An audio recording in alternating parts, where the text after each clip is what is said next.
It's really a great, great honor to be here today. And some of you might be wondering, does it make sense to come to the United States right now to learn about sustainability? But we're going to forget about the whole current situation and pretend it doesn't exist for the moment, right? So I begin with a little question. What is science? The image that you see there was chosen by Al Gore to evoke something that his friend Carl Sagan used to frequently say to give a sense of how thin our atmosphere really is, even if when we're living in it daily, it seems like it's immense and limitless.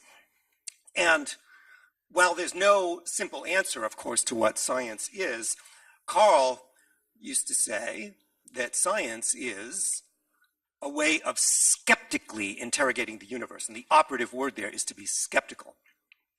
And he went on to say, the question is not whether we like the conclusion. Anyone who spent any time around Lynn Margulis, Lynn was Carl's wife when they were young, and she became really one of the great scientists of the last century. She used to say just constantly, science is a passion for the truth, whether you like it or not, citing the great quantum physicist David Bohm. And Carl went on to say, if you're not willing to be skeptical of those in authority, then we're up for grabs for the next charlatan who comes along. In a way, I think what Sagan is talking about, the coming up against authority is within science. It's not just the relationship between science and the rest of society. So changes in science are inherently controversial. And one of the great difficulties of our time is that the science is really evolving with us all together, 7.5 billion of us, and we're not quite ready for that situation, I think. Just as an example of the controversial nature of changes within scientific thinking, Sagan himself played a minor role in one of the great controversies of the last half a century or so. And it involved Lynn, his wife. And it's hugely relevant to what we're talking about here, climate. So, question for anyone here, does the Earth self-regulate? Anyone? So, ever since this idea was first proposed formally as a fact of science, which is about a half century ago now, the neo-Darwinists, like Richard Dawkins, said absolutely not, no way, that would completely defy the laws of natural selection. And yet, despite that, in 2001, more than 1,000 scientists from 4 different global bodies closely associated with this institution, the United Nations, came together and signed a declaration which begins, the Earth system behaves as a single self-regulating system. It would seem as though the debate was won. This is a self-regulating planet. At the same time, no great celebration because the controversy in a way continues. And it's hard to really win even when it's become the consensus, but that isn't quite enough, right? So there's a lot of controversy in overturning and changing beliefs in science. Now, the reason I say that Carl had a minor role in this was that Jim Lovelock first had the idea in September of '65 when he was sharing an office with the young Carl Sagan at Jet Propulsion Lab in Pasadena. And the very day that Jim Lovelock had the idea that then later became the Gaia hypothesis, he was sitting in his office and he mentioned what he had in his mind to Carl. And Carl said, oh, if that were true, that would help resolve what's called the weak sun paradox. And that is still today seen as evidence in behalf of the idea that we indeed do have a self-regulating planet. So they called it the Gaia hypothesis, but by the early 80s, you'll see in reports out of NASA talk of Earth system science, and that has continued and grown. And you'll see that today, many large centers of climatology, say in Germany or here in our major universities in the United States, will be Earth system science centers. And from the point of view of people like myself who have been involved in that, we don't care what you call it Earth system science, call it Gaia, whatever you want to call it. But keep it in mind, because as I say, this is entirely relevant to thinking about the climate in ways that are not 100% direct, but still very, very significant. The last of these here, the poison is the dose, I think is crucial to everything that I'm going to focus on today. It's something that Lovelock would say if you've read any of his writing. The first of these is something that, these are just things that I thought of. I think that if you feel that something is inherently unpredictable, you treat it a little bit differently, and that living organisms have agency. So if something is self-regulating, like a living entity, then you recognize that it's unpredictable, and you treat it differently. And the second there, that in a crisis, I think intuitively, when we think of, say, a medical crisis, we recognize that the near term converges with the long term, but you won't necessarily recognize that if you don't think of it as something alive or self-regulating. So with that, let's look at a little bit of climate policy. Stephen Schneider, believe it or not, advised 7 different American presidents on climate, and he would always make the point that it was a form of risk management. I think that's right. And if it's risk management, then the thing to remember is what a risk is. It is the probability times the magnitude. And the really significant thing is that that means that with climate policy, that if something is extremely improbable, you still need to keep that in mind if the magnitude would be very high. And there are just gazillion things like that that exist with the climate. And after all, even the things that are most expected from climate change have come about in ways that are very surprising. And just as an example of that, let's look at this probability distribution function of high temperatures in the summer. And you'll see there, this is taking from the middle of the last century, just a standard sort of bell curve with average in the middle. And on either side, there are 3 standard deviations from mean. And we simply go out 1 decade, and you'll see the emergence on the lower right there of these extremely hot temperatures that didn't really occur at all before. And then you go out another decade, and those extremely hot phenomena are becoming almost as common as just cooler than average. And then you go out another decade to just about where we are now, and believe it or not, those extremely hot events have become actually more common than simply cooler than average. This is work of James Hansen, world's leading climatologist. And that represents a change of 150 times greater likelihood of experiencing extreme hot in the summer than just 50 years ago or so, okay? So Jim Hansen, when he published this material, he said in the accompanying articles that were in the Washington Post and so on, he said, I never predicted that. You know, so what I'm trying to say is unpredictability is hugely important in thinking about climate. So nobody predicted that. You get these incredible events in the summer, crazy temperatures now occurring that never happened before. And of course, it's not just extreme hot that is taking place that never did before. It's all kinds of weather catastrophes are increasing greatly. And you'll get statements like this. This is from Kevin Trentberth, leading scientist at NCAR, the National Center for Atmospheric Research. And maybe that's one step better than the kinds of things you used to get in all the major media that, you know, no one event can be attributed to climate change, that kind of thing. But still, this leaves me somewhat dissatisfied, I have to say. And could there be specific mechanisms that are making non-hot events so much more common, right, around the world? And I am specifically, in reference to what I began this with, talking about controversy in science and changing science and our preparedness to be 7.5 billion or whatever it is, dealing with these changes together. This work I'm about to show you is hated by Kevin Trentberth, who I just cited, and who's a very important scientist. But the reason that I'm showing it to you is because every single year since it was first published in 2012, more and more evidence has come in, more and more articles are being written by established scientists supporting this work. So what this is about is that changes in the Arctic atmosphere, particularly engendered by loss of summer sea ice, are changing the motions of the jet stream. The so-called Rossby waves of the jet stream are having different amplitudes. That creates a different kind of experience of weather because it moves more slowly, it moves differently. And there's a little video here that you can see. And what you're seeing first is that that is the sea ice minimum of 1980, and now there is the sea ice minimum of 2012, the lowest thus far. And you see that now those waves going around are more elongated. The ones in the pink are the old ones now, right?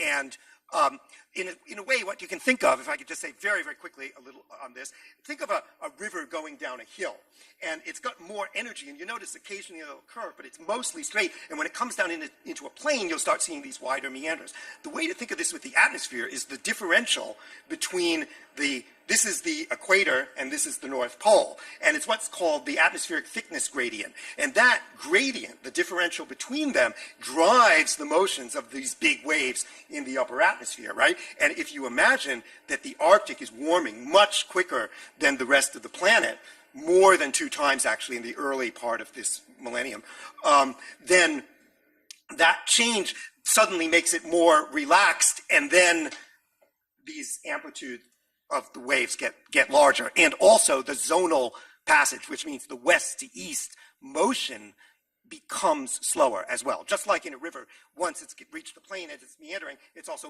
the water's moving slower too, right? So all of that adds up to the capacity to change weather greatly. You have a big rainstorm, it just sits there, like we just had in Houston here recently and all of that. So same thing, you have a big heat wave, it'll just sit there, and then you have, stronger fires and all that kind of stuff.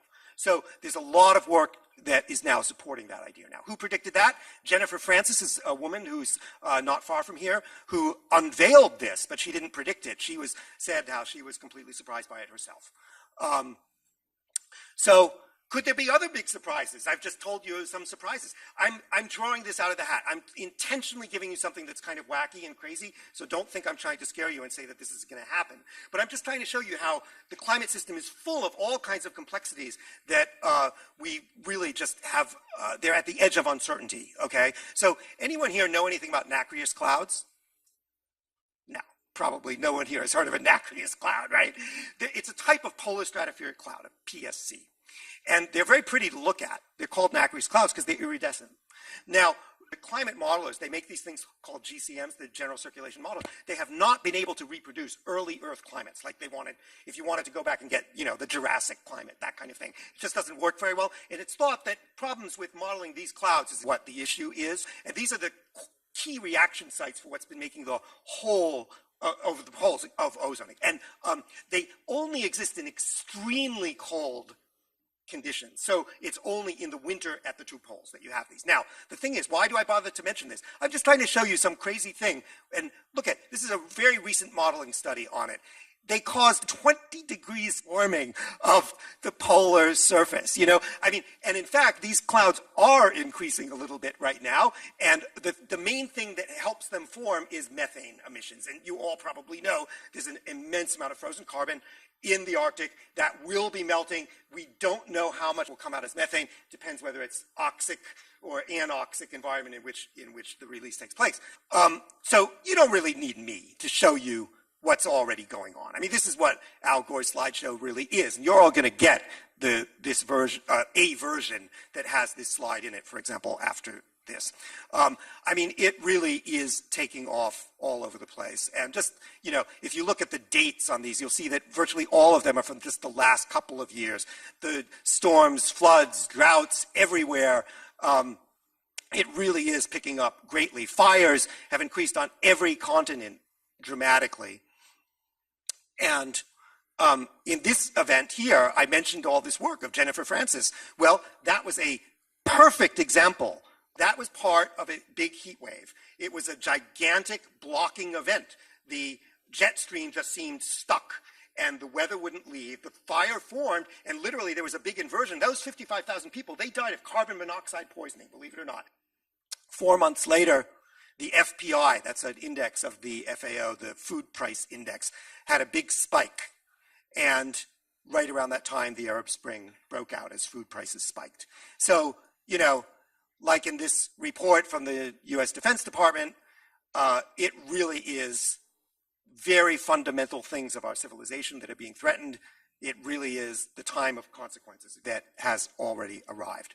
So again, you don't really need me to just go through and convince you of that, I think. But the big problem is what the heck to do, right? And that is where I think you will have problems with what I'm about to tell you. I think everyone, it simply is accepted that there's denialism and pseudoscience that prevent acknowledgement of the problem on the right. That is not just the American right, that's a global right. There are denialists all over the world. I think many people in this room will have much more problem with the next slide, which is to say that for the left, denial and pseudoscience can prevent acknowledgement of solutions. I truly believe that that is becoming the case, and it's becoming very problematic. And that's why I put that in there. No one's asking me to say this. These are my own slides. By the way, everything that's opinion here, don't blame Al Gore, okay? It's all mine, and, yeah. Okay, so I'm giving you two views of the pathway to the future, and I'm calling it optimistic and realistic, although that's maybe a simplification, because I think realism is the only true optimism in a way, and that's part of science. But here's the optimistic view. We've got all the solutions we need. We have these projections for wind power. We greatly exceeded them. And the capacity went way, way up, and the price went way, way down. The doubling time was about 2.5 years in the first decade of this century. And with solar, same deal. We had these projections. We greatly went beyond them, even more than for wind. And the installations went way, way, way, way up. Cost went way, way, way, way down. There are half a dozen little places that can claim to be 100% renewable right now. And a few years of flattening CO2 emissions and a world agreement at COP21 in Paris. And does that make you all feel that, wow, we've got this thing licked? No, no, no, no. For me, that actually makes me very nervous, that kind of rhetoric, because by no means should you feel confident from any of what you just heard. Now, the realist view is this, and I hate to, everyone here probably has read something or other of Jim Hansen. I already cited him, and he's probably the most frequently cited climatologist. But I wonder how many people know anything about this, that Jim Hansen says that, renewables getting us off of fossil fuels, it's like believing in the Easter Bunny or the Tooth Fairy. Many people here might not know what the Easter Bunny and Tooth Fairy are, but they're not real, put it that way. So that is what Jim thinks. And if you don't trust Jim, this is from the International Energy Agency, the world's authority on energy. And basically, all modern fuels are increasing simply because our use of energy is growing. So actually, despite the radical increases that are very, very considerable in the renewables, it's moderated by the fact that the fossil fuels have still been going up too. And so that is a very, very big part of the problem. And is there a new denialism? This kind of gets to the core of what I want to talk about. It was only 1 week after Paris that this appeared in The Guardian. Naomi Oreskes is a woman who made a very big career talking about the denialist. She wrote a book called Merchants of Doubt, which was a bestseller and turned into a movie and a television series and so on. And yet, 1 week after Paris, she said, don't celebrate yet. There's a new kind of denialism. Who were these new denialists? You won't believe it if you don't know what this is about. Does anyone know? James Hansen, the world's foremost climatologist, Ken Caldeira, perhaps the second greatest climatologist alive, Tom Wigley, who was one of the leading contributors to all of the IPCC reports since the very beginning, and Currier Emanuel, MIT's probably most esteemed climatologist. If I had to name 4 people in the world who I would call the antithesis of denialists, it would be those 4 guys. Now, why is she calling them denialists? From here, it's hard even for me to read that little print, but she's saying at the exact time that we need to get off fossil fuels, we're being told that renewables won't be able to do it for us, okay? And there's really one word that gets to the heart of this whole debate, and what that one word is. We're going to come to it later. I'm going to save it for a moment. So I think she's right. But the problem is she's the new denialist. And that is the heart of our current problem. We have to get over this. And this is the left's problem, not the right's problem. So it's almost never discussed, and it has to be discussed. So I'm going to give you a little sort of walkthrough of what's being denied, okay? This is a 2004 paper, one of the early papers, on the problems of wind power when used beyond a certain point. There's no problem putting up a few turbines. When it's 0.5% of total global primary energy, it doesn't matter. But if you're planning to use it for more than 50% of primary global energy, you better be sure that that thing can work, or you're repeating what happened with fossil fuels over the last 100 years. So this is from David Keith, PNAS paper. Here's a different approach. This is from a guy named Axel Kleiden. This is an Earth system dynamics approach. He's someone I met Axel before he did any of this work, when he was a kind of Gaian thermodynamicist. And he became very controversial with this. Basically, he saw the what the German government, he's German, and was saying that you'd get wind densities of 7 watts per meter squared. And just, he was studying this stuff, and it was like, wow, I don't see that you can get more than 1/7 of it. And here's yet a totally different approach. This is a group going to a wind farm, just making real readings from a wind farm in Texas and looking at how the climate was changed downwind of that farm. Here's yet a totally different approach. This is a modeling study, a group in Europe. Notice that all these publications, they're like Nature, PNAS, etc. It's all the top. This is not bogus stuff, okay? This is for real. And they're looking, now not all the changes are warming, some of them are cooling, but they're very complex and they're taking place all over the place and sometimes distant from the wind farms. It's a very, in a sense, the way of looking at this is to say that wind utilization beyond a certain point starts to become a geoengineering of the lower troposphere. And that's a very complex thing to do. And you need to treat that the same way you treat any geoengineering. Instead, we're being told the opposite. Okay, so here's yet another one. This is, again, PNAS, just from 2015. This is virtually all of those authors I just named now authoring together. They sort of converge. So it's Clyden and Keith and Votard in France, and all these different people. And what they're trying to do is hammer out how much wind can we really take before it becomes bad, okay? So there's a growing body of knowledge of these impacts, but a lot of uncertainty. The two new papers examining the geophysical limits to wind power both depend on the assumption that one is willing to cover all of the land or even all the land and ocean surface with wind turbines. A more policy-relevant question is, what is the wind capacity when one assumes that wind power production is limited by distance from energy demand, by competition for land, and by the quality of the wind resource, how windy it is? One might call this the policy-constrained wind power capacity. Previous estimates of the policy-constrained wind power capacity have derived numbers of order a few tens of terawatts. But those estimates implicitly assume that the local power production could go as high as several watts per square meter. If wind power extraction is in practice limited below 1 watt per square meter, then policy-constrained estimates of global wind power capacity may be substantially exaggerated, and actual capacities may be low enough to put a meaningful constraint on wind share of global primary energy over the next half-century. But that's a guess. Answering this question will demand a new generation of studies that combine physical limits to wind power extraction with social and economic limits to wind power siting. And these studies will have to take account of wind power's climatic impacts. We're up for some big problems. And a key source of all of this, it's all depending upon the work of this guy, Mark Jacobson.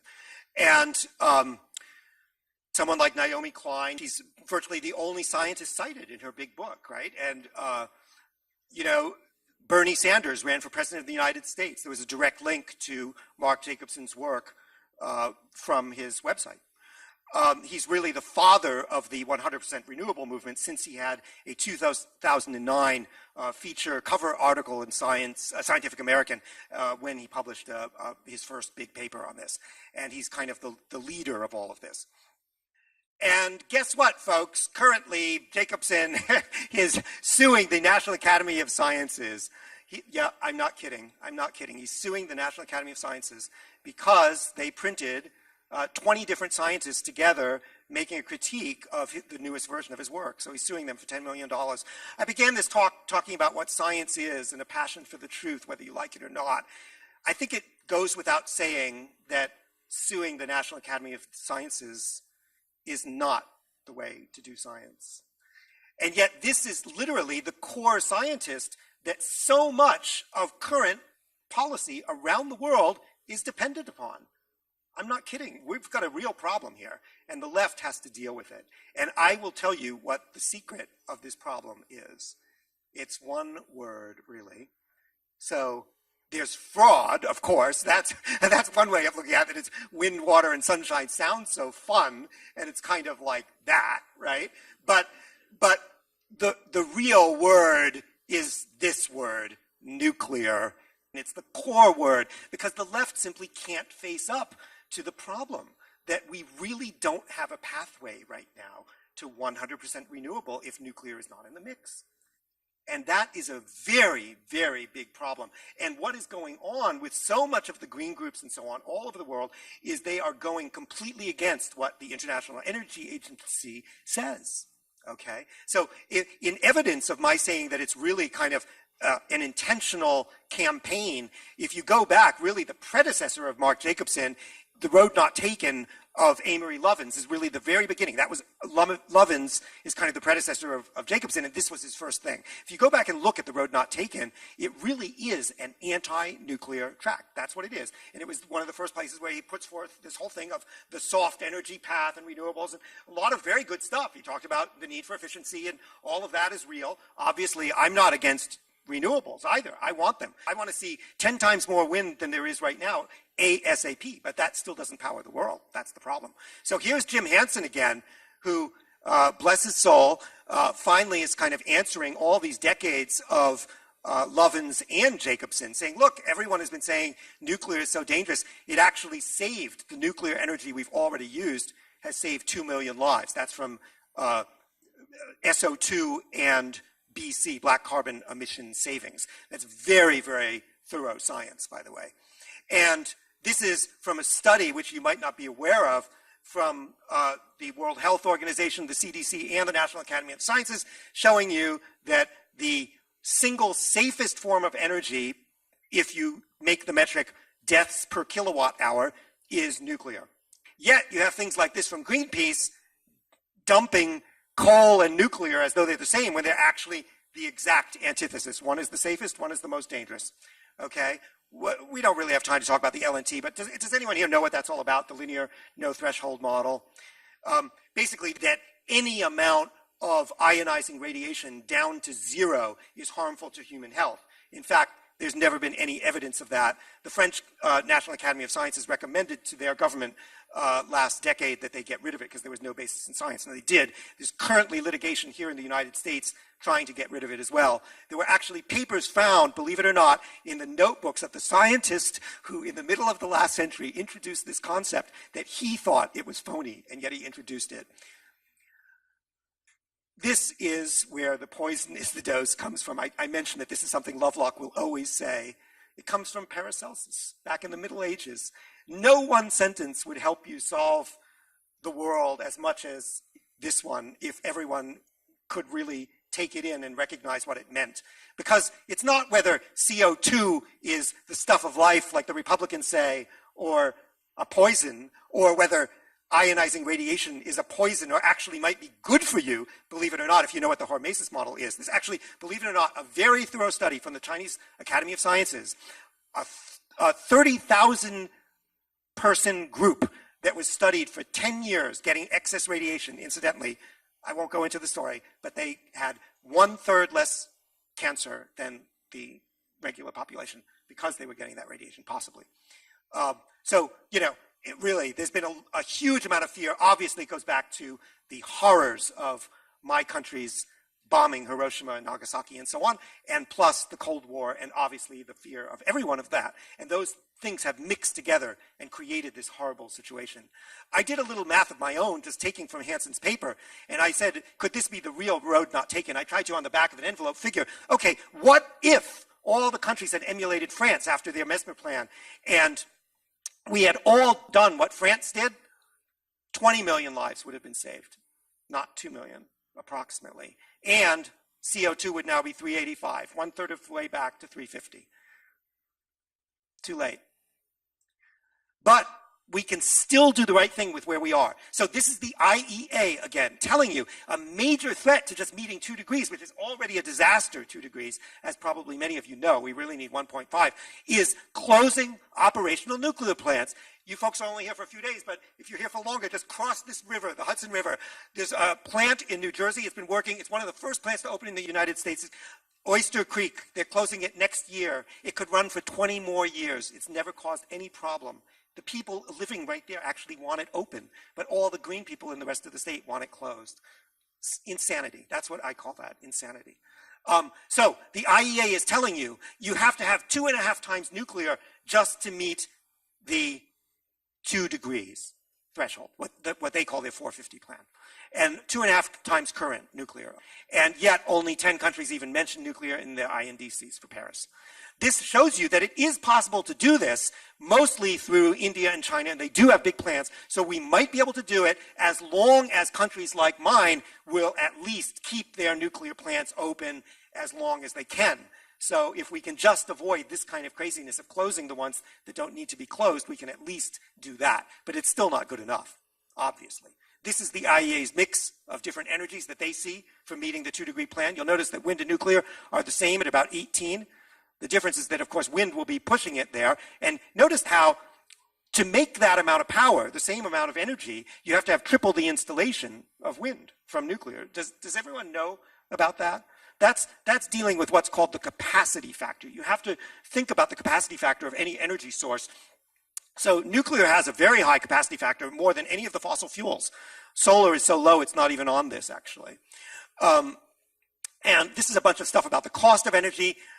Basically, if you want to understand for real the cost of energy, you have to go through a bunch of things. You have to compare, given a certain amount of energy production over a certain amount of time, the construction costs, the operation and maintenance costs, the fuel costs, the decommissioning costs, and put that all together. And that's what has been done here. It's a little bit, because it's from 2011, some of the numbers might be outdated, but the interesting thing is that you see that actually, despite many people saying that nuclear is so expensive, the capital costs of nuclear are, of course, very expensive, but that is not the same as saying that nuclear is expensive. It's actually the cheapest form, as I say here, of expandable energy. Hydro is a slight bit cheaper, but unfortunately the problem with hydropower is that we've used most of the resource. That's the thing. It was a great deal and we did it already. So basically, Al Gore is right, my friends. Climate change is a moral issue. And I would just like to say that if so, that means that energy is a moral issue. And you don't have the moral high ground if you think you can just sell solar and wind as running the world. We just can't do it now. So we have to talk about peak energy, just like we talk about peak oil. And we also have to think about energy from an Earth system science point of view. Okay, that's sort of where I started talking about Earth system science. And so, okay, what else can we do? Well, aside from nuclear, if you want to look at the other things that we need to do, we have to say, where are we aiming? Is 2 degrees enough for you? And obviously, you know that I think that is not the case. I'm going to show you quickly why that cannot be the case. Just a couple months ago, there was a meeting of polar scientists here in the US, and they coined this new term, the new Arctic, just saying that basically the Arctic as we knew it really is dying. This is this month, right now. So the sea ice right now is the lowest it has ever been for this month, the lowest January ever.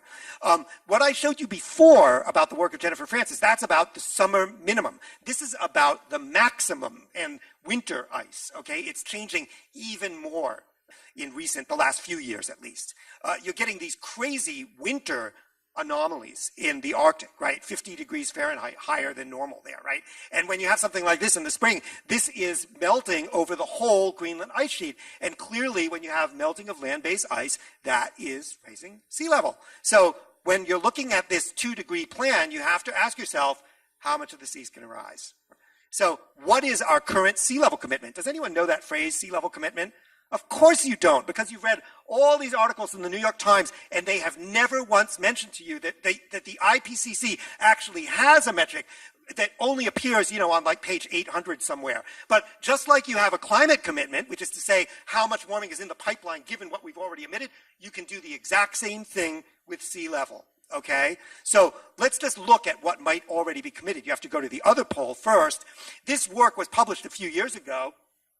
And when this article was published in The Guardian, there was a companion piece by the lead scientist, Eric Grignot, the best glaciologist at NASA. This was 2 separate groups publishing at the same time to make maximum impact. And what Grignot said in his editorial with this piece is he said, pardon my French, this is one of the holy shit moments. He said, because what it's about is something that is now irreversible. It's gone beyond. And what it's saying is that the West Antarctic ice sheet is now really already in collapse. There's between 10 and 12 feet coming from that area that we really have nothing we can do about. Now, understand, if you've got 10 or 12 feet coming from there, you're going to have 1.5 feet from the thermal expansion of the water, definitely. You're going to have something from Greenland. We don't know. 1 meter, maybe. So then you're going to have, what about land-based glaciers? Excuse me.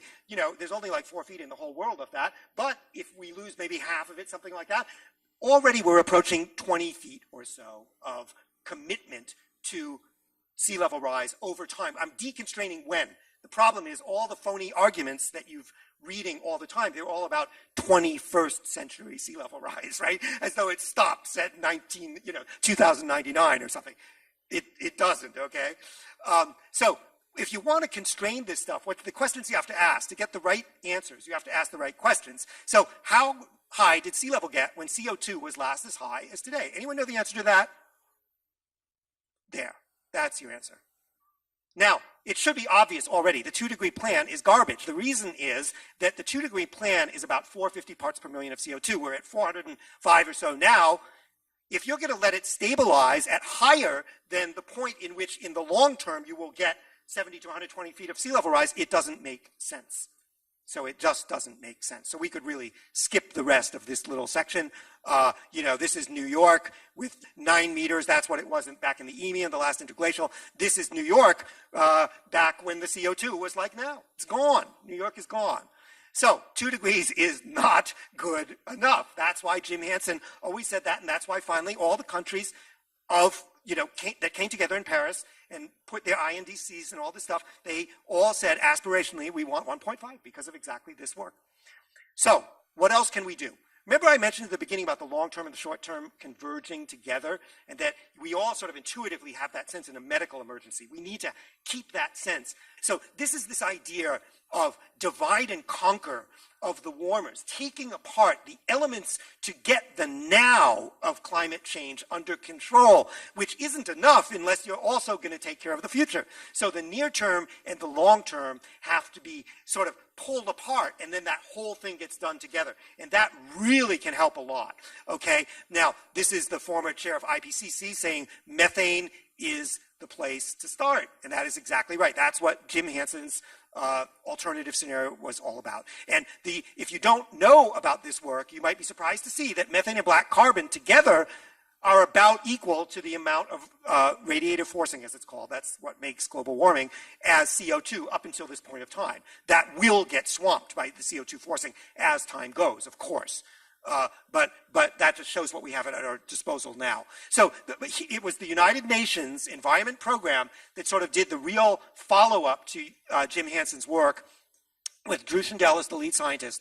And this is a key graph from it. It shows just what you can get from methane. Conversely, if you adjust to do CO2 emissions and not worry about the non-CO2, it's as good as doing nothing at all until 2040. So just think of all that weird weather we're having. You're going to be doing nothing until we're all old, okay? And you can take out all the CO2 you want. And that's the truth. That is absolutely the truth. That's why that graph is so important. That one thing I did for Al Gore's group, I put that on my shirt and I wore it to the event so everyone would see that graph. It would particularly help the Arctic. It would reduce it by up to 2/3. Think about that. And think of how everything I showed you about that weird weather is being driven by Arctic change, right?